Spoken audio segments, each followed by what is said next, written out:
جب ہم شادی کا ذکر کرتے ہیں تو آپ کے مائنڈ میں سب سے پہلی چیزیں آتی ہے، آپ نے جوڑا کیسا بنانا ہے، آپ کا گھر کیسا ہوگا، آپ نے فرنیچر کیسا لینا ہے، ہم ان سب چیزوں کی پلاننگ کرتے ہیں۔ لیکن ہم وہاں پر وہ پلاننگ بھول جاتے ہیں کہ آپ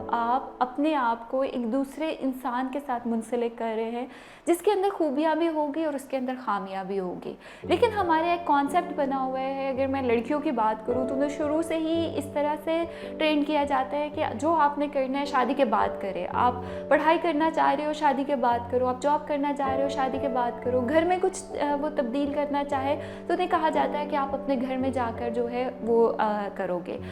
actually this is the mall practice جو ہمیں ڈسکریج کرنی ہوتی ہے۔ جب آپ بچوں کو ریئلسٹکلی ان کی ڈیولپمنٹ کرتے ہو تو ہم جو شادی شدہ زندگی کے مسائل ہوتے ہیں یا جو خدا نخواستہ یہ طلاق تک کی نوبت جاتی ہے، ہم اس سے بچ سکتے ہیں۔ دوسری طرف میں اگر